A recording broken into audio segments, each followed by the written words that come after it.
대림절 축제주일 예배 가운데 나오신 모든 분들을 진심으로 환영합니다. 느헤미야 선지자는 우리에게 명령합니다. 이날은 우리 주의 성일이니 근심하지 말라. 여호와로 인하여 기뻐하는 것이 너희 힘이니라. 하나님께서는 하나님을 기뻐하는 모든 이들에게 새 힘을 주실 것입니다. 하나님을 예배하는 모든 이들과 함께하여 주실 것입니다. 우리 다 함께 하나님을 기뻐하며 예배하겠습니다.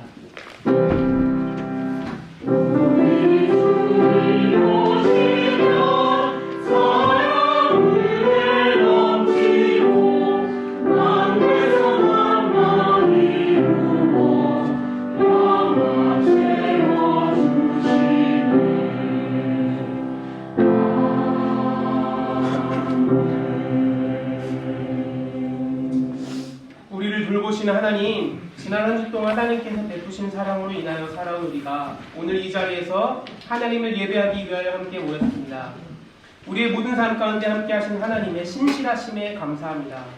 오늘의 예배를 통하여 우리에게 하늘의 뜻이 무엇인지 가르쳐주시고 우리의 삶이 당신을 향하여 다시 한번 조율될 수 있도록 인도해 주세요.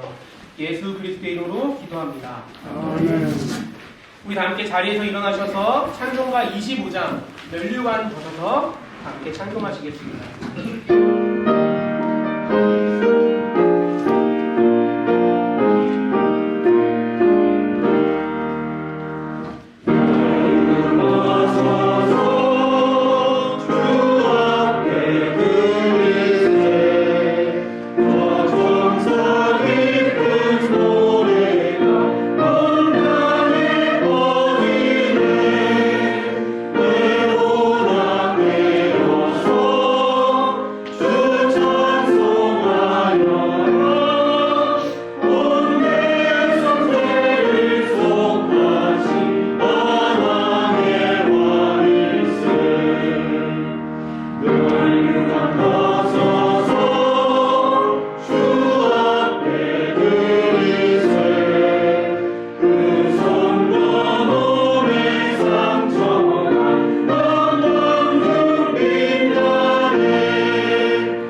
사도신경을 통해 우리의 신앙을 고백하겠습니다. 전능하사 전능한 주신 하나님 아버지를 내가 믿사오며 그 아들 우리 주 예수 그리스도를 믿사오니 이는 성령으로 잉태하사 동정녀 마리아에게 나시고 동리로 빌라도에게 고난을 받으사 십자가에 못 박혀 죽으시고 장사한 뒤 사흘 만에 죽은 자 가운데서 다시 살아나시며 하늘에 오르사 전능하신 하나님 우편에 앉아 계시다가 저리로서 사는 자와 죽은 자를 심판하러 오시며 성령을 믿사오며 거룩한 공의와 성도와 서로 교통하는 것과 죄를 사하여 주시는 것과 몸이 사는 것과 영원히 사는 것을 믿사옵나이다. 아멘. 이제 다 함께 참회의 기도를 드리겠습니다. 지난 한 주간의 삶을 돌아보면서 그리스도인답게 살지 못했던 지난 시간들을 회개합시다. 하나님께 우리의 연약함을 하나님께서 잘 아시니 우리를 용서하여 주시고 우리가 하나님의 뜻을 다시 한번 일어나 청종하며 살 수 있도록 인도해 달라고 간구합시다. 이제 하나님께 홀로 나아가 우리의 죄를 고백하며 나가겠습니다. 아버지 하나님, 하나님의 우리를 주님의 말씀을 받으면서 당신의 자신을 하나님 우리는 그 부르심에 부르는 살아가는 우리를 결성을 내주시옵시고 우리가 살아가는 마음의 주님 말씀을 중심으로 우리의 생활 주님께서 우리에게 합당한 생활을 우리를 지켜주시고 우리를 주님과 우리를 지켜주셨기에 감사합니다.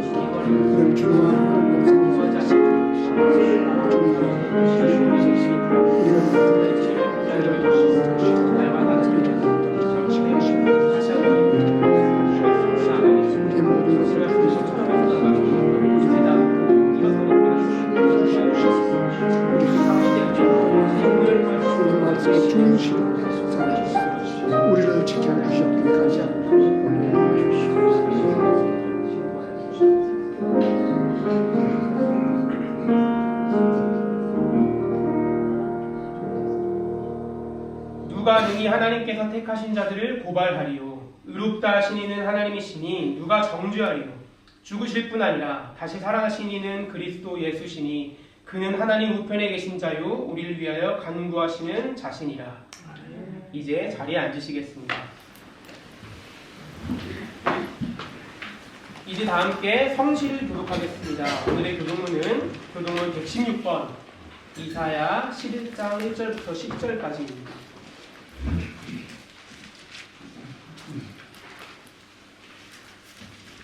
교독문 116번입니다.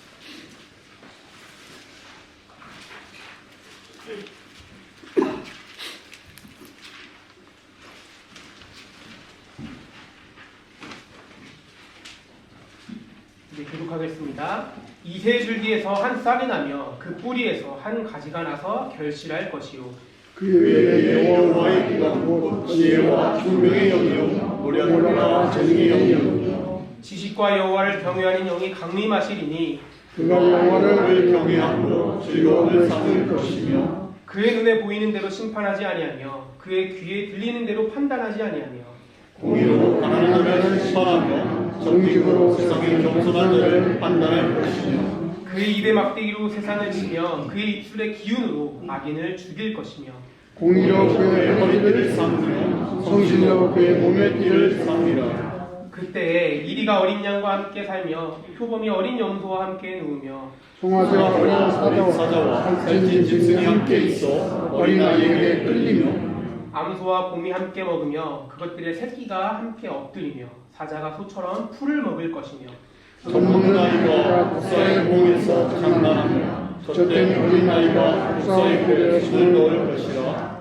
내 거룩한 산 모든 곳에서 해됨도 없고 상함도 없을 것이니 이는 우리 하늘을 덮은 같이 여호와를 아는 지식이 세상에 충만할 것임이니라. 그날에 이새 뿌리에서 한 싹이 나서 만민의 기치로 설 것이요 열방이 그에게로 돌아오리니 그가 또한 곳이 영화로우리라. 이제 찬송가 125장 천사들의 노래가를 찬송한 후에 이미자 권사님께서 우리를 대표하여 기도하시겠습니다.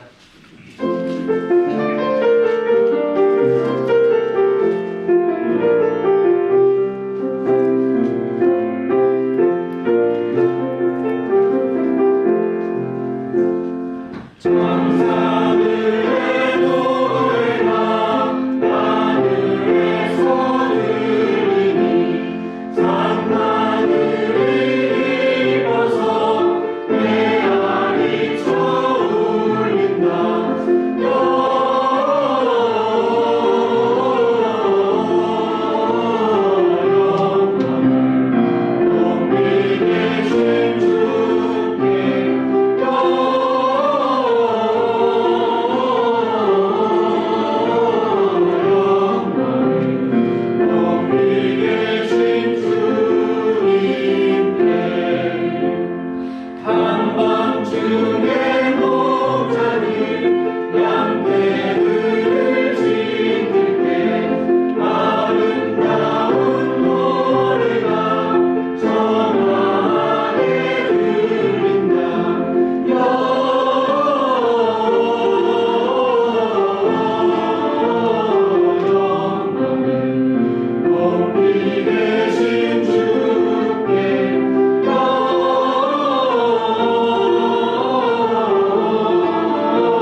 하늘에 계시는 그리고 지금 저희 곁에 계시는 하나님 아버지, 세상의 빛으로 우리를 위해 이 땅에 오신 예수님의 탄생을 기다리며 대림절 두 번째 주일을 맞아 이 시간 예배할 수 있도록 저희를 이곳으로 인도하여 주셔서 감사합니다. 하나님의 은혜에 감사하며 온 마음과 정성을 다해 드려지는 복된 예배 시간이 되기를 원합니다. 하나님께 고백했던 결단을 지키지 못하고 하나님의 뜻대로 살지 못했음을 고백합니다. 제 생각대로 제 뜻이 우선이 되었고 겸손하기보다 드러내려 애썼고 내 육신의 편안함을 위해 양보하지 못했음을 고백합니다. 주님의 형상대로 지은 형제자매를 진심으로 존중하지 못하고 사랑하지 못했음을 고백합니다. 하나님 보시기에 너무나 보잘것없는 저희들이 주님께 회개하오니 용서하여 주세요. 한 해의 끝자락 12월을 맞아 지나온 시간들을 돌아보니 매 순간 한결같이 주님께서 돌보아 주셨음에 감사를 드립니다. 건강으로 한 해를 지켜주신 일, 직장일과 학업을 감당하게 하신 것, 주님의 말씀에 가까이 하고자 올해도 성경 읽기와 모교 성경 공부로 모이게 하신 일, 매주 토요일 기도회로 모여 기도하게 하신 일, 구역 예배로 모이게 하신 일도, 기도의 샘물로 서로를 챙기며 형제자매를 위해 기도하게 하신 일도 감사를 드립니다. 하나님, 이 시간 저희 교회를 위해서 기도합니다. 저희 공동체의 미래인 교회 학교와 청년회, 든든한 버팀목인 여신도와 남신도, 찬양으로 영광 돌리는 찬양팀과 복음 음성 성가대, 이 공동체의 지체들이 계획했던 모든 일을 잘 마무리하고 이제 다시 새로운 소망과 비전을 온전히 주님께 맡기는 새해가 되기를 기도합니다. 아멘. 성도들을 위해서 기도합니다. 슬픔과 고난 중에 있는 성도들을 위로해 주시고 상처와 아픔을 보듬어 주시어 다시 일어설 수 있는 힘을 얻게 하여 주시기를 기도합니다. 가정에서, 직장에서, 그리고 학교에서 언제나 주님과 동행하게 하시고 세상이 줄 수 없는 평안으로 지켜주시기를 간구합니다. 정의의 하나님, 그리운 고향 저희들의 조국을 위해 기도합니다. 가짜뉴스일 것 같은 일들이 하룻밤 사이에 일어나고 너무나 어이없고 안타깝다 못해 분노하게 됩니다. 주님, 위정자들이 올바른 판단을 내릴 수 있게 인도하여 주시고 모든 사람의 생명과 권리가 존중받는 나라가 되기를 기도합니다. 오늘 말씀을 전하시는 송 목사님을 이곳 독일에서 저희와 연을 맺게 하여 주심 감사드립니다. 이곳 생활이 낯설고 때로는 어려움에 처할지라도 넉넉히 감당할 지혜를 주시기를 기도합니다. 지금 이 시간 목사님을 통하여 전해지는 말씀을 순종하는 마음으로 받게 하시고 저희들의 삶의 변화로 열매 맺게 되기를 소망합니다. 우리를 사랑하사 우리를 위해 이 땅에 오신 임마누엘 예수님의 이름으로 기도드립니다. 아멘.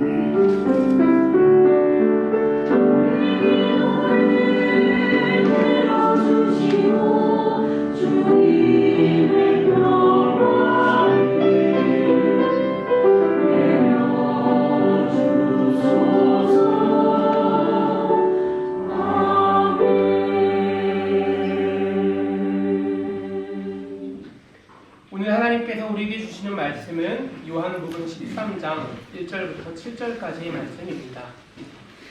요한복음 13장 1절부터 7절까지의 말씀입니다. 제가 하나님의 말씀을 봉독하오니 하나님의 말씀을 경청하십시오. 6월절 전에 예수께서는 자기가 이 세상을 떠나서 아버지께로 가야 할 때가 된 것을 아시고 세상에 있는 자기의 사람들을 사랑하시되 끝까지 사랑하셨다. 저녁을 먹을 때에 악마가 이미 시몬 가룟의 아들 유다의 마음속에 예수를 팔아넘길 생각을 불어넣었다. 예수께서는 아버지께서 모든 것을 자기 손에 맡기신 것과 자기가 하나님께로부터 왔다가 하나님께로 돌아간다는 것을 아시고 잡수시던 자리에서 일어나서 겉옷을 벗고 수건을 가져다가 허리에 두르셨다. 그리고 대야에 물을 담아다가 제자들의 발을 씻기시고 그 두른 수건으로 닦아주셨다. 시몬 베드로의 차례가 되었다. 이때 베드로가 예수께 말하였다. 주님께서 내 발을 씻기시렵니까? 예수께서 그에게 대답하셨다. 내가 하는 일을 지금은 네가 알지 못하나 나중에는 알게 될 것이다. 이는 하나님의 말씀입니다. 이제 복된 음성 성가대가 하나님을 찬송하시겠습니다.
네, 여러분 우리 옆 사람에게 이렇게 인사 나누면서 오늘도 말씀 시작하면 좋겠습니다. 주님의 은총과 평화가 당신에게 있기를 빕니다. 자.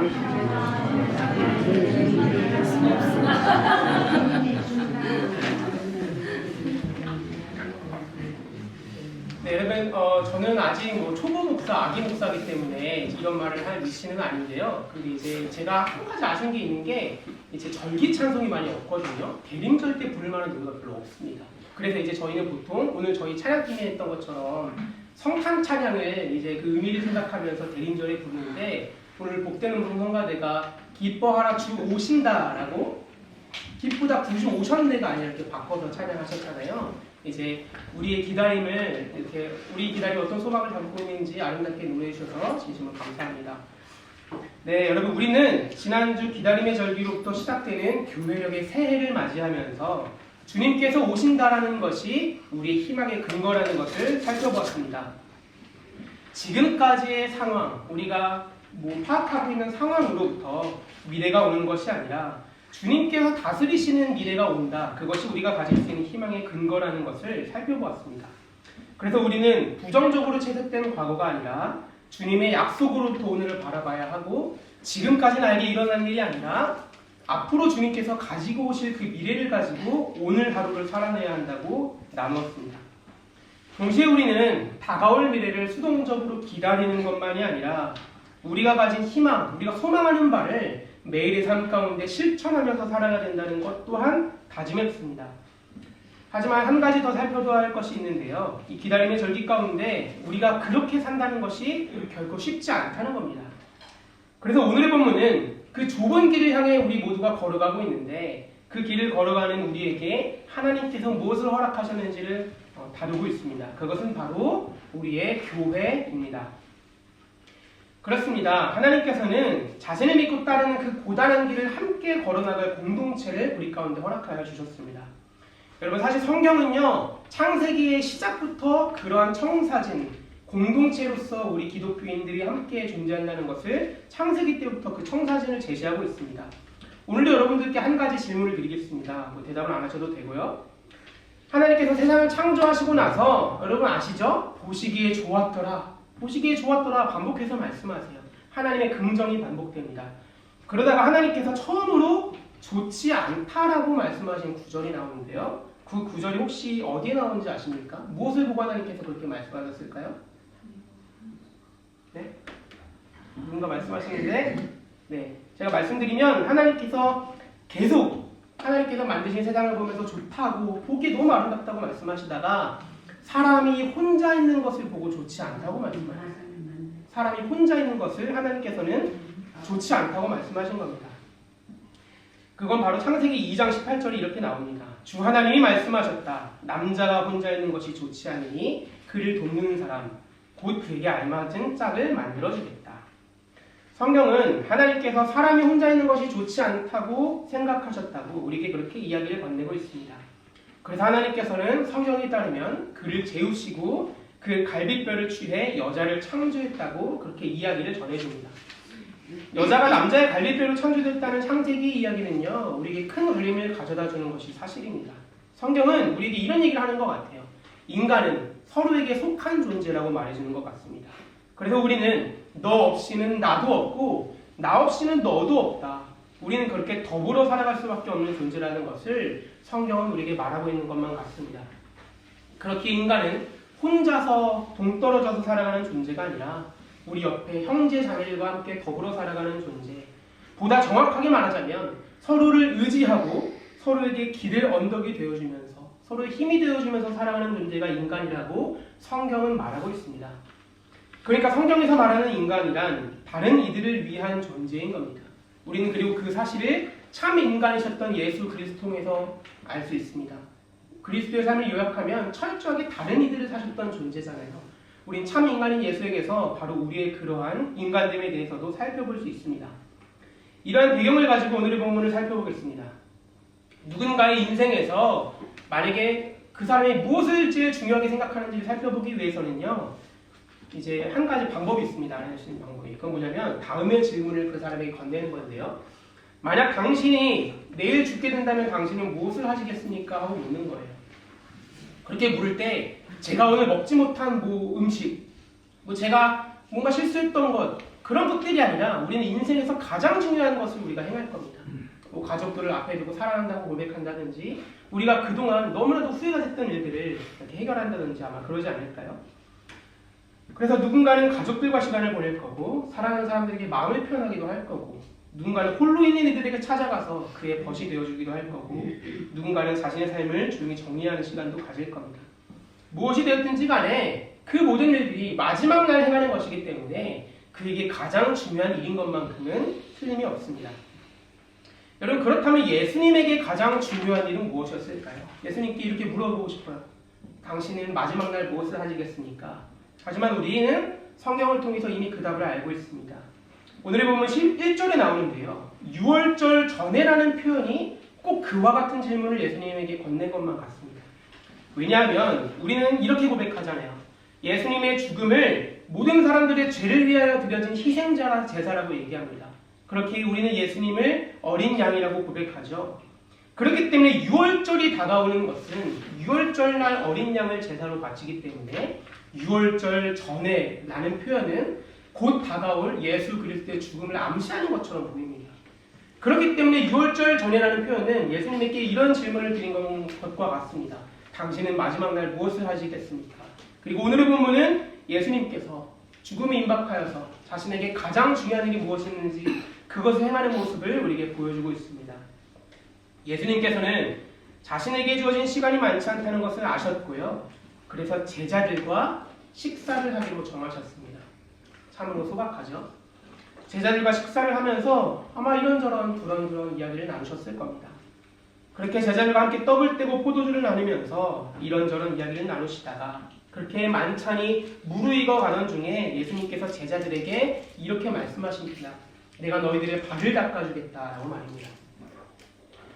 그러니까 예수님에게 중요했던 일은 제자들과 함께 떡을 떼는 일, 그리고 제자들의 발을 닦아주는 일이었던 겁니다. 그리고 이러한 예수님의 결정, 예수님의 마지막 날에 행하셨던 그 결정은 아마도 그 당시 사람들의 환경과 사람들의 인식을 미뤄볼 때 사뭇 충격적으로 다가왔을 겁니다. 왜냐하면 우리는 예수님의 섬김을 당연하게 생각하지만 그 당시 사람들의 발을 한번 생각해 보는 거죠. 지금 우리들의 발도 더럽죠? 냄새가 날 겁니다. 하지만 그 당시 사람들의 발은 훨씬 더 더러웠습니다. 중동지방은 늘 흙먼지가 날리는 건조한 환경을 가지고 있었고 특별히 양말이나 발 전체를 덮는 신발을 신지 않았던 그들의 발은 얼마나 더러웠겠습니까? 무엇보다 유대인들은요, 여러분 구약성경에 계속해서 걸쳐서 나오고 있는데 거룩한 것과 거룩하지 않은 것을 구별해서 명확하게 구분하고자 했던 사람들이 그들이었습니다. 구약성경의 율법들이 얼마나 거룩한 것과 부정한 것을 세심하게 구분하고 있는지 여러분들 잘 아실 거예요. 그래서 그들에게 이런 일이 너무나도 중요했는데 그렇기 때문에 발을 닦는 일은요, 노예들에게나 맡겨진 일이었습니다. 결코 선생이 제자들에게 할 만한 일이 아니라 노예가 자신의 주인에게 하는 일이 바로 발을 닦는 일이었던 거예요. 그래서 선생이신 예수께서 제자인 자신들의 발을 닦는 장면은 그만큼 놀랄 만한 일이었을 겁니다.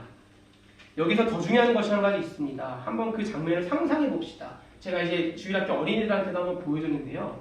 여러분 예수님께서 제자들의 발을 닦기 위해서 이렇게 책상이 이렇게 딱 있잖아요. 예수님께서 이렇게 말씀하셨을까요? 너네 발 올려봐. 내가 편하게 앉아서 닦아줄게. 이렇게 하셨을까요? 아닙니다. 예수님께서는 제자들이 책상에 앉아있고 무릎을 꿇으셨을 거예요. 그리고 허리를 굽혀서 제자들의 발을 닦으셨을 겁니다. 근데 그 가운데서 예수님께서 대화를 하기라도 한다고 생각해 볼까요? 아마도 예수님께서 대화를 하기 위해서 제자를 쳐다보려면 위를 우러러봤을 거예요. 그것은 결코 그 당시에 선생인 예수께서 제자들에게 할 만한 일이 결코 아니었습니다. 그래서 이 자세야말로 발을 닦는 일이 얼마나 노예들에게나 걸맞는 일인지를 보여준 상징입니다. 허리를 굽히고 무릎을 꿇고 우러러보는 그것이야말로 이것은 정말로 노예들이 하는 일이구나 알 수 있는 상징입니다. 그렇게 아름다운 일을 예수님께서 행하고자 하셨는데요. 이 일은 그렇게 아름답게만 흘러가지 않습니다. 본문이 길어질까봐 읽진 않았는데요. 오늘 본문 뒤편에 보면은 분위기를 깨는 사람 한 명이 나타났습니다.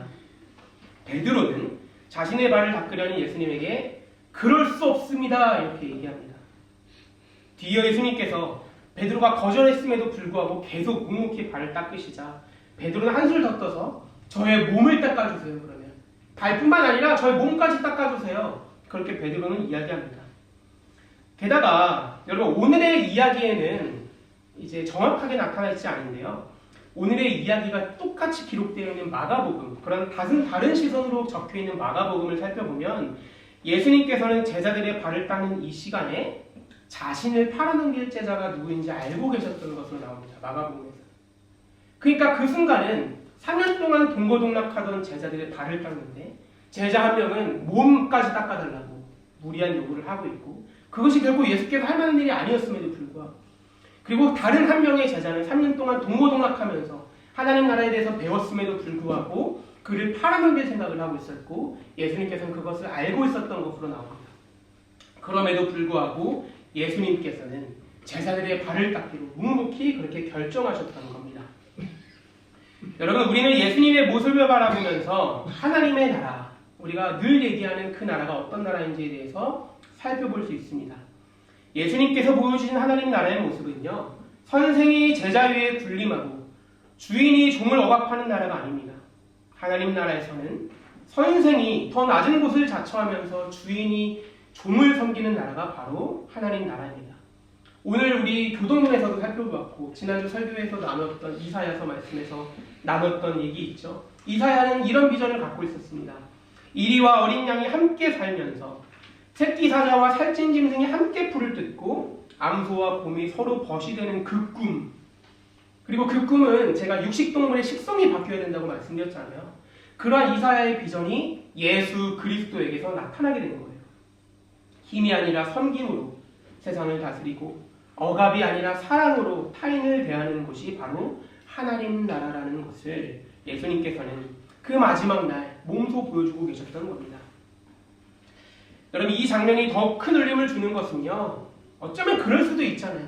너는 나를 팔아넘길 제자니까 너는 스킵할게, 넘어갈게, 다른 친구들의 발만 닦을 수 있잖아요. 예수님께서는 그러지 않으셨습니다. 자신을 팔아넘기고 또한 자신을 부인한 제자들의 발까지 닦으셨습니다. 예수님께서는 자신을 팔고 부인한 그들조차도 용서하시고 품어 안으시고 사랑으로 끌어 안으셨습니다. 예수님께서는 다른 이들의 연약함과 추악함을 피하고 거리끼는 것이 아니라 그들의 약함과 악함을 품어주고 그들의 더러움조차 닦아주셨던 겁니다. 여러분, 예수님의 사랑은 상처받을 수 있는 위험에 자기 자신을 노출시키는 일이었습니다.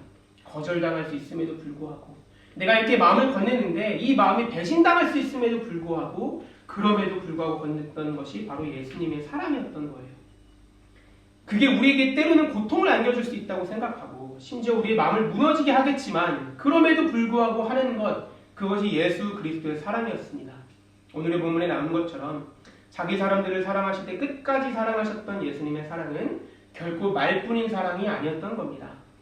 우리는 예수님에게 가장 중요했던 것이 무엇인지 명확하게 알게 되었습니다. 그것은 더러움을 닦아주고 연약함을 품어주며 끝까지 포기하지 않는 사랑이라는 것, 우리는 이제 바로 그것을 알 수 있습니다. 여러분, 이 지점에서 우리가 살아가는 세상은 어떠한지 한번 생각해 보면 좋겠습니다. 아시겠지만 저는 독일에 온 지 4개월이 조금 넘었기 때문에 사실 독일 사회나 독일에 있는 한인 사회에 대해서는 잘 알지 못하는데요. 그럼에도 불구하고 제가 현대 한국 사회를 떠올릴 때마다 그런 생각을 하곤 했습니다. 사람과 사람 사이에 마치 벽이 놓인 것만 같아서 그렇게 이 사람과 이 사람이 서로 가닿지 못한다는 생각을 자주 하곤 했어요. 한국에서는요, 세대와 세대 차이가 정말 그 갈등이 너무나도 극심합니다. 인종과 인종, 여성과 남성의 갈등은 말할 것도 없고요. 가난한 이들과 부유한 이들 사이에는 결코 무너지지 않을 것만 같은 벽이 놓여져 있는 것만 같습니다.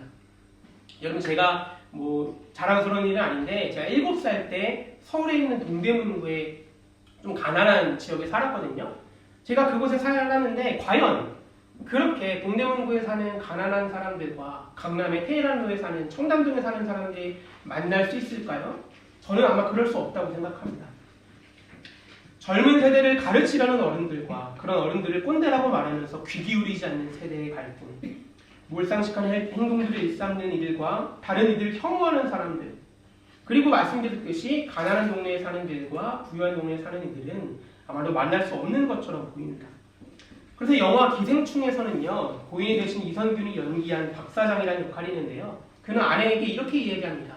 송강호 역을 맡은 택시기사 그 기사가 선을 넘지 않아서 좋다라고 얘기해요. 그것은 우리 현대사회의 자화상을 보여주는 것만 같습니다. 다른 사람이 자신이 정한 선 안으로 들어오는 것을 경계하고 용납하지 못하는, 그렇게 사람과 사람 사이에 굳건한 벽이 놓여져 있는 것만 같아 보이는 이러한 문제를 그 영화는 지적하고 있는지도 모르겠습니다. 이러한 상황 가운데서 하나님께서 허락하시는 곳이 바로 교회입니다. 하나님 나라와 하나님의 뜻을 예수 그리스도께서 나타내고 있다면 바로 그 예수 그리스도의 말씀과 그 삶에 압도된 사람들이 모이는 곳이 바로 교회입니다. 그분의 삶에 압도된 이들이 모여서 그분의 활동, 그분이 어떤 일들을 행하셨는지를 눈으로 볼 수 있는 곳이 교회여야 합니다. 그렇기 때문에 교회란 예수님의 말씀을 듣고 그분의 길을 뒤따르며 그분의 정신을 살아내는 곳이라고 할 수 있습니다. 여러분, 사도 바울은 갈라디아 교회에 보낸 편지 갈라디아서에서 교회가 어떠해야 하는지에 대한 매우 중요한 이야기를 들려주고 있는데요. 제가 갈라디아서 3장 26절부터 28절을 읽어드리겠습니다. 여러분은 모두 그 믿음으로 말미암아 그리스도 예수 안에서 하나님의 자녀들입니다. 여러분은 모두 세례를 받아 그리스도와 하나가 되고 그리스도를 옷으로 입은 사람들이기 때문입니다. 유대 사람도 그리스 사람도 없으며 종도 자유인도 없으며 남자와 여자가 없습니다. 여러분 모두가 그리스도 예수 안에서 하나이기 때문입니다. 유대인들은 하나님으로부터 선택받았다는 그 선민 사상을 매우 강하게 믿고 있는 사람들이었습니다. 그래서 유대인들은요, 유대인 혈통을 너무나도 중요하게 생각했고 이방인들과 철저하게 단절되어 왔던 것이 이제 성경 시대의 사람들의 현실이었습니다. 여러분 구약 성경에 보면은 어떤 음식은 먹어도 되고 어떤 음식은 먹지 말라는 그런 규례들이 있잖아요. 이러한 규례들은요, 바로 이러한 유대인들의 관점, 그런 생각과 깊은 관련이 있는데요. 무슨 뜻이냐면요, 어떤 음식 자체가 부정하고 거룩하지 않기 때문에 먹지 말라고 한 것이 아니라 이방인들이 즐겨 먹는 음식을 부정하다고 명명함으로써 이방인들과 유대인들의 식사 교제를 금하고 그들이 교류할 수 없도록 만든 것이 바로 이런 성경의 음식 규례였습니다. 그래서 그 당시 이 유대인들은 이방인들과의 교류를 철저하게 단절시킴으로써 하나님 한 분을 믿는 자신들의 정체성을 더욱더 공고히 하고자 했어요. 그렇기 때문에 이러한 음식 규례가 있었던 거예요. 그래서 이방인들과의 단절을 통해 하나님의 백성으로서 최선을 다해 살아갈 수 있도록 그들은 음식을 구별하면서 이렇게 얘기했던 겁니다. 바로 그러한 상황을 살펴볼 때 이러한 바울의 선언, 모두가 하나라는 바울의 선언은 적지 않은 무게를 가진 선언입니다. 사도 바울의 말을 다시 한번 경청해 보겠습니다. 모든 사람은 한 분이신 하나님의 자녀이다. 그렇기 때문에 우리 모두는 다 형제이자 자매이다. 이방인과 유대인, 종이나 자유인, 남자와 여자를 포함하여 모두가 예수 그리스도 안에서 하나이다. 여러분 사도 바울의 말에 따르면 교회의 가장 중요한 본질, 교회의 교회다움을 만드는 것은 바로 하나됨입니다. 하나됨. 저희가 사도신경에서는 고백하지 않는데 니케아 콘스탄티노플 신조에서는 교회에 대해서 4가지 신앙 고백을 하거든요. 그 중에 하나가 바로 교회의 일치예요. 하나의 교회를 믿는다고 얘기합니다. 그래서 우리는 그러한 신앙을 가지고 비록 세속사회는 다른 이들에 대한 구별과 배제를 정당화하고 그 안에 선을 두어서 결코 닿을 수 없도록 만들지만 교회는 다른 사람들을 환대하고 품어 안습니다. 사회는 다름을 틀리다고 규정하면서 거리를 두지만 교회는 나와 다른 사람들, 나와 정치도 성향도 다를 수 있고 성별도 다를 수 있지만 우리는 형제 자매라고 고백합니다. 여러분 저도 이것도 잘 모르겠는데 형제 자매라는 표현 교회에서 잘 안 하죠. 한국에서도 잘 안 합니다. 낯간지럽다고 해서. 그런데 저는 이 표현이야말로 교회가 얼마나 아름다운지를 드러내는 표현이라고 생각해요. 말씀드렸듯이 정치 성향이 달라도 문제되지 않는다고 말하는 거잖아요. 세대가 다르고 재정 형편이 다르고 성별이 다르고 그럼에도 불구하고 상관없이 우리는 똑같은 하나님의 자녀이고 당신은 나의 형제고 당신은 나의 자매입니다. 이렇게 얘기합니다. 한 아버지 하나님의 한 자녀로서 우리가 가진 그러한 차이들은 우리의 하나됨을 이루는데 아무런 문제가 없다고 고백하는 것이 바로 형제자매라는 표현에 담겨진 이야기예요. 교회가 하나님 나라를 눈으로 볼 수 있는 곳으로 만드는 것은 다른 것 아닙니다. 바로 교회가 하나 되는 겁니다. 교회가 그런 차이에도 불구하고 서로 일치를 이룰 때 한 하나님의 꿈을 지향하면서 그렇게 한 걸음 한 걸음 함께 걸어갈 때 교회는 하나님 나라를 눈으로 볼 수 있는 곳이 될 겁니다. 그리고 또한 교회가 제자들의 발을 씻기셨던 예수님처럼 자기 자신을 낮추고 세상을 섬길 때 하나님의 영광은 세상 가운데 밝게 비치게 될 겁니다. 교회가 세상의 더러운 곳들에 먼저 다가가 예수님께서 하셨던 것처럼 깨끗하게 그것들을 닦아낼 때 하나님의 뜻이 세상 가운데 영원히 드러나게 될 겁니다. 교회가 자기 사람들을 사랑하실 때 끝까지 사랑하신 예수님처럼 세상을 사랑하며 드넓은 품으로 끌어안을 때 하나님의 이름이 세상 가운데 높임을 받게 될 겁니다. 우리가 서로가 하나 되고 예수께서 하셨던 일들을 하나되어 행할 때 교회는 그제서야 비로소 교회가 됩니다. 여러분 이제 오늘의 말씀을 가지고 여러분들에게 또한 질문하고 싶습니다. 방금 이러한 교회에 대한 얘기를 나눴는데요. 복음한인 교회는 교회입니까?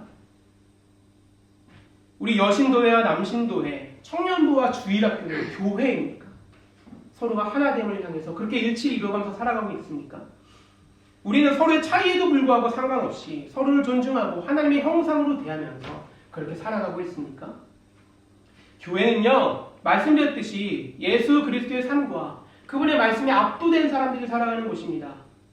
그래서 우리는 예수 그리스도의 삶을 따르는 것, 그 이외에 다른 목표를 가지지 않아요. 교회는 예수께서 하셨던 것처럼 그 누구도 교회 가운데 홀로 두지 않으며 그 누구도 교회 가운데 홀로 고통을 겪게 하지 않습니다. 세상과는 거리를 두면서 여기가 좋다, 여기가 천국이다 하고 노래나 부르며 관망하는 것이 교회가 아니라 세상의 한복판에 서서 서로의 삶을 가르고 있는 벽에 작은 틈을 일으키는 곳, 작은 균열을 일으키는 곳, 그곳이 바로 교회여야 합니다. 그래서 교회는요, 예수께서 하셨던 것처럼 다른 이들의 아픔과 고통을 가장 민감하게 느끼는 곳이어야 합니다. 여러분, 제가 예전에 들은 인상 깊은 이야기가 있는데요. 몸의 중심이 어딘지 아십니까? 사람들은 얘기합니다. 요즘 사람들은 뇌라고 얘기하고 누군가는 심장이라고 얘기해요. 몸의 중심은요, 심장이나 뇌가 아닙니다. 몸의 중심은 가장 아픈 곳이에요. 여기 손톱에 가시가 끼면 하루 종일 신경 쓰이잖아요. 이게 몸의 중심이 됩니다. 저는 이 이야기가 되게 인상 깊게 들렸어요. 그래서 교회의 중심은 우리 가운데 가장 아픔을 겪고 있는 한 형제 자매여야 한다고 저는 그렇게 느꼈습니다. 그렇게 서로의 아픔과 기쁨을 함께 나누며 교회가 서로의 아픔과 기쁨을 함께 공유하면서 기도할 때 교회는 비로소 교회가 될 겁니다. 만약 우리 교회가 저는 정말로 우리 교회 사랑합니다. 벌써 사랑합니다. 그리고 또한 우리 교회가 하나님을 향한 그 마음을 가지고 노력하고 있다고 생각해요. 그러나 여전히 우리 교회 가운데 부족함이 있다면 마치 개혁교회가 늘 그렇게 얘기했던 것처럼 개혁교회는 늘 개혁되어야 한다. 이러한 기치를 받들어서 복음 한인교회는 날마다 개혁되어야 할 겁니다. 그래서 우리는 우리 안에 교회답지 않은 모습들이 있다면 그것들을 회복하여 교회의 본질, 교회다움을 날마다 이루면서 나아가야 할 겁니다. 우리 교회는 교회입니까? 우리 모임은 교회입니까? 늘 날마다 고민하고 살피면서 그렇게 이루어가기를 힘쓰는 사람들, 그게 바로 우리가 되어야 합니다. 여러분, 교회가 어떤 곳인지를 잘 드러내는 정현종 시인의 시를 소개하고 싶은데요. 한 그루 나무와도 같은 꿈이라는 시입니다. 제가 낭독해드리겠습니다. 꿈을 버리다니 요새 내 꿈은 방이 많은 집 하나 짓는 일이야.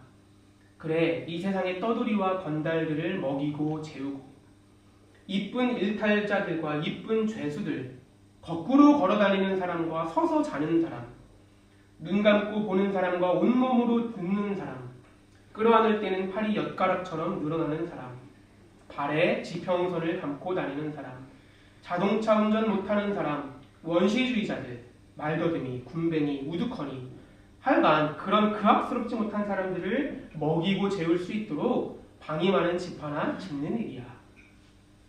여러분, 정현종 시인은 꿈을 버린 사람들에게 이러한 이야기를 들려줍니다. 나에겐 꿈이 하나 있다고 얘기해요. 그리고 그 꿈은 방이 많은 집 하나를 짓는 일이라고 합니다. 아시다시피 그는 부동산에 대한 욕망을 얘기하는 게 아니에요. 방이 많은 집이란 드넓은 마음의 품을 얘기하는 겁니다. 그래서 그 집에, 그 마음에 떠돌이와 사람들이 거리끼는 사람들, 평범하지 않아서 어디에서도 환영받지 못하는 사람들, 그리고 문제 많은 사람들을 그 마음 가운데 모시고 싶다고 말합니다. 그리고 저는 그가 말하는 방이 꼭 교회를 일으켜요. 그리고 저는 이 시에서 가장 좋아하는 표현이 있는데 그건 바로 발에 지평선을 감고 다니는 사람이라는 표현이에요. 여러분, 지평선이 뭐냐면 하늘과 땅이 만나는 곳이잖아요. 저는 그게 기독교인들의 부르심이라고 생각합니다. 우리의 모습을 통해 하늘과 땅이 만나는 거예요. 우린 땅을 발을 딛고 살고 있지만 우리가 꿈꾸는 하늘나라를 나의 삶 가운데 실천하면서 나아갈 때 우린 지평선과 같은 사람들이 될 겁니다. 그래서 우리 교회 가운데 먼저 방이 많은 집을 짓는 그런 꾸는 사람들이 많아지면 좋겠다. 저는 꿈꿉니다. 그 누구도 배제되지 않고 그 누구도 교회 가운데 소외되지 않는 곳, 누구나 환영받고 누구나 더불어 함께 할 수 있는 곳이 교회가 아니면 바로 어디가 교회겠습니까? 우리가 그런 곳이 되기 위해서는 우리가 먼저 그런 사람들이 되어야 됩니다. 나와 생각이 다르지만 차이를 존중하면서 그를 여전히 그럼에도 불구하고 형제라 부르고, 나와 성향은 다르지만 잘 맞지가 않아요. 그러지만 그녀 역시 존귀한 사람임을 알아서 자매라고 부르고, 내 기준으로는 도무지 이해할 수가 없지만 그럼에도 불구하고 그 사람 역시 하나님의 형상임을 믿으며 우리가 그렇게 다른 이들을 하나님 대하듯이 대할 때 우리 교회는 모든 이들을 먹이고 재우는 방이 많은 집이 될 겁니다. 신앙이 깊어진다는 것은, 그리고 교회가 성숙해진다는 것은 누군가의 품이, 교회의 품이 얼마나 넓은지를 보면 됩니다. 얼마나 많은 사람들을 끌어안고 있는지를 보면은 그 사람의 신앙이 얼마나 성숙한지를 알 수 있어요. 여러분, 신앙이 깊어지면 다른 사람들을 함부로 대하지 않습니다. 그 사람도 하나님의 형상이기 때문입니다. 가장 작은 자를 대하는 것이 예수를 대하는 것이다 말씀하셨기 때문입니다. 친절하고 다정하게 대합니다. 그래서 저는 친절함과 다정함은 정말로 신앙의 영역이다 생각해요. 다정한 사람은 신앙이 좋은 사람인 거예요. 왜냐하면 하나님께서는 사랑의 하나님이시고 모든 사랑은 하나님에게서 났기 때문에 그렇습니다. 그러니까 마땅히 하나님 안에 있는 사람은 사랑하는 사람일 수밖에 없어요. 그래서 저는 때때로 그런 생각을 해요. 제가 이제 장로신학대학교에 있을 때 한 교수님이 저희 선배들에게 하셨던 말씀이에요. 저는 이제 직접 배운 적이 없는 교수님인데 그 교수님이 이런 말씀을 하셨어요. 여러분들은 책상에 제일 앞에 앉아서 교수에게 예쁨 받는 학생이 되지 마시고 때때로 가장 뒤에 앉아서 어떤 학우와 원우가 아픔 가운데 있는지를 살펴볼 줄 아는 사람이 되라. 그런 얘기를 한 적이 있어요. 저는 그 마음이 정말로 가슴 깊게 박혔거든요. 우리 교회에서도 마찬가지인 것 같아요. 때로는 교회의 가장 앞자리에 앉아서 최선을 다해 예배하는 것도 중요하지만 때로는 교회 가장 뒷자리에 앉아서 교회 들어온 성도들의 뒷모습을 한번 살펴보는 겁니다. 누군가의 어깨가 축 처져 있지는 않은지, 누군가가 근심 가운데 금방이라도 흐를 것만 같은 눈물을 머금고 교회 가운데 나오고 있지는 않은지 헤아려 보는 거예요. 교회 안에서 누군가의 문제는 나의 문제고 누군가의 아픔은 나의 기도 제목입니다. 우리가 그렇게 교회 안에서 사랑으로 서로 행할 때 세상이 교회를 통해서 하나님을 보게 될 겁니다. 교회를 통해서 하나님의 사랑이 세상에게 널리 전해질 겁니다. 우리가 그렇게 살아갈 때 교회는 정말로 우리가 신앙으로 고백하듯 예수님의 활동을 눈으로 볼 수 있는 곳으로 바뀌게 될 겁니다. 그렇게 세상은 교회를 통해 사랑 가득한 하나님의 나라가 될 겁니다. 사랑하는 보크마니 교회 성도 여러분, 사랑은 아는 게 아니라 하는 겁니다. 그렇기에 오늘의 말씀은 깊은 이해를 요구하는 말씀이 아니라 여러 가지 신학적인 함의를 가지고 뭔가 우리에게 깨달음을 주는 말씀이 아니라 해야 하는 말씀입니다. 죽어있는 명사인 사랑은 행할 때 비로소 살아있는 동사가 됩니다. 하나님께서는 우리를 저마다 나눌 선물을 가진 존재로 지으셨어요. 여러분들은 누군가에게 줄 만한 선물을 각자가 하나씩은 갖고 계세요. 그리고 그 선물을 우리에게 주신 것은요, 나누라고 주신 겁니다. 음악적 재능을 가진 사람은 그 음악적인 재능을 하나님께 드리고 사람들에게 나누라고 주신 겁니다. 조금 더 유복한 사람은 넉넉하지 못한 이들에게 나누라고 주신 거예요, 하나님께서.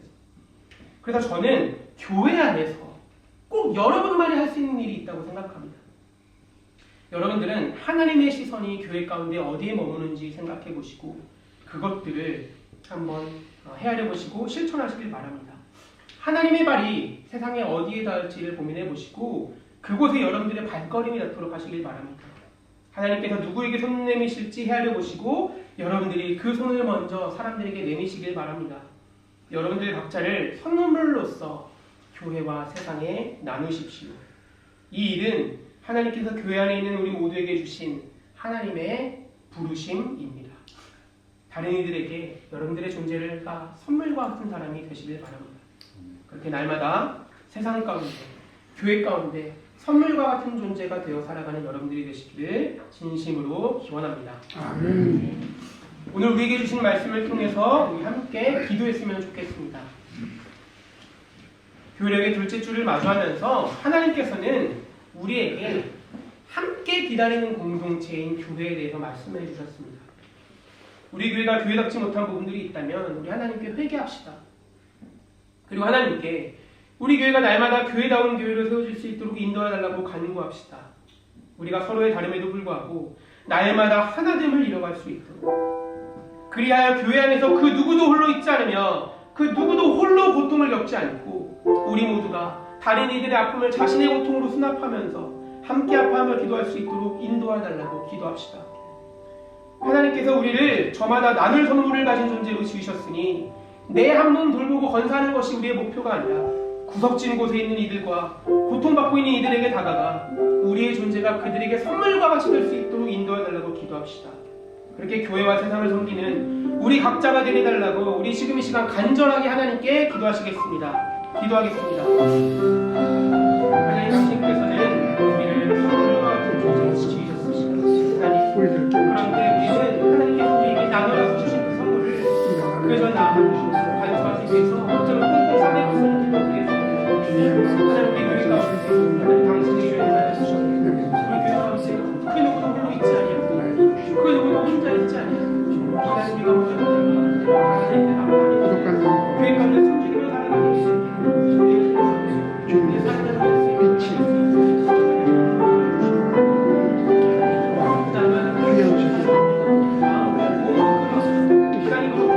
우리가 지평선거가 주시게 될 수 있도록 인도하여 주시면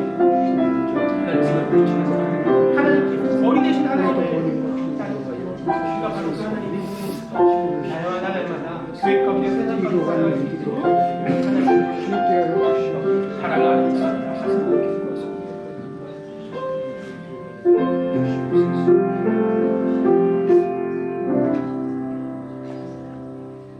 우리를 하나됨으로 부르시는 하나님, 점점 더 깊어지는 희망의 절기 가운데 우리에게 주신 교회를 생각해 봅니다. 우리가 말로만 허로만 사랑하는 것이 아니라 행동과 실천으로 사랑할 수 있도록 인도하여 주시고 서로의 차이와 다름에도 불구하고 날마다 더욱 하나 될 수 있도록 인도하여 주세요. 특별히 여기가 하나님 나라라고 자족하면서 우리가 교회 안에만 머물지 않게 하시고 세상의 구석구석 하나님의 마음과 뜻이 있는 그 자리에 나아가 하나님의 사랑을 전하고 우리의 존재가 그들에게 선물과 같은 존재가 될 수 있도록 우리를 사용하여 주세요. 이러한 마음 담아 작은 예물일지 모르지만 하나님 앞에 내어놓습니다. 이 예물은 단순히 우리에게 허락하신 물질에 감사함을 드리는 예물이 아니라 하나님, 우리의 존재를 담아 나의 삶을 당신님께 내어드리겠다는 신앙의 고백이기도 결단이기도 합니다. 이 예물이 가닿는 곳마다 하나님의 사랑이 전해지게 하시고 아파하는 이들이 위로를 얻을 수 있도록 인도해 주세요. 예수 그리스도의 이름으로 기도합니다. 아멘. 이제 백무현 장로님께서 나오셔서 교회 소식을 전해주시겠습니다.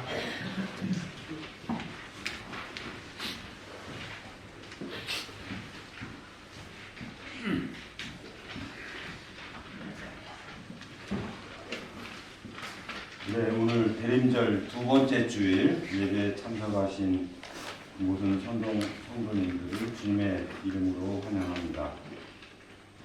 오늘 귀한 설교 말씀 해주신 송수영 목사님, 그리고 아름다운 찬양해 주신 성가대, 그리고 찬양 예배를 찬양 인도해 주신 찬양회대 뜻깊게도 감사드립니다. 6개월 동안 말라이 현지에서 사역을 하시고 오늘 저희와 같이 건강한 모습으로 예배 참석하신 이선희 선교사님을 소개합니다.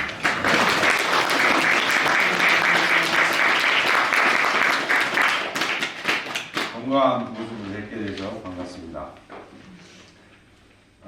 오늘 예배 후에 임시 재직회가 있습니다. 주보에는 없는데요. 오늘 재직회 단톡방에도 올렸지만 여신도의 협의회가 주관하는 여신도 수련회와 어린 청소년 수련회 관련해서 저희 교회에서 참가자들한테 어떻게 재정 지원해야 될지를 결정을 해야 됩니다. 그래서 한 10분 내지 15분이면 끝날 수 있습니다.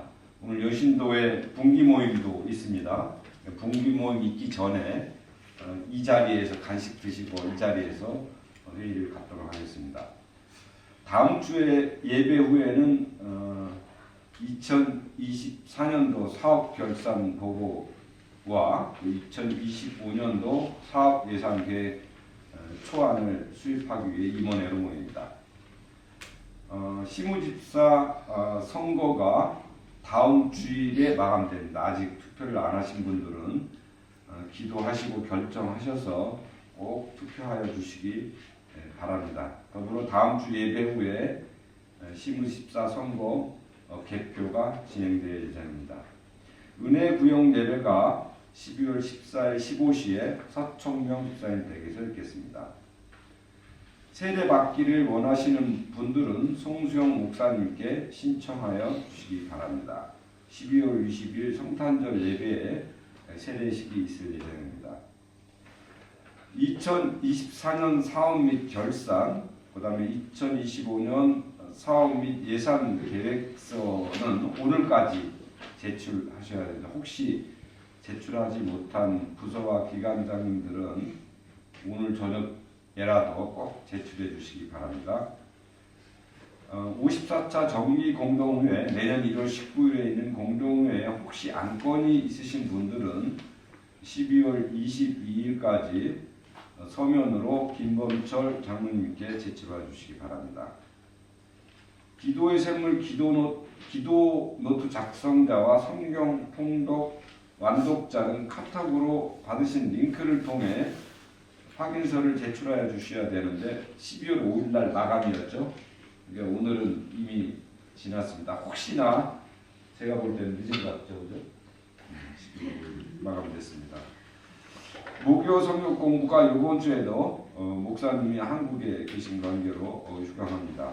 목사님은 다음 주 목요일 12월 12일 독일로 돌아오실 예정입니다. 교회 일정 관련해서 여기 주보에 없는데요. 12월 10일 다음 주 화요일 매달 두 번째 주 화요일 날 19시에 탄덴 모임이 있습니다. 따라서 다음 주 화요일 오는 화요일 10일 날 멜랑스톤 자리에서 탄덴 모임이 있다 합니다. 그 모임에 관심 있는 분들은 참조하시기 바랍니다. 오늘 주방 봉사는 미둥구역에서 수고해 주시겠습니다. 교회에서 주시겠습니다. 우리 이제 다 함께 일어나셔서 찬송가 635장 주기도문을 함께 찬송하시겠습니다.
하나님의 사랑과 성령의 능력과 사귐이 주님의 말씀 마음에 깊이 새기고 삶으로 실천하겠다고 결단한 복음한인 교회 모든 이들과 이들의 가정과 일터와 학교 그리고 고통받고 있는 모든 일과 우리의 조국 대한민국 가운데 있기를 지금부터 영원까지 함께하기를 간절히 축원합니다. 아멘.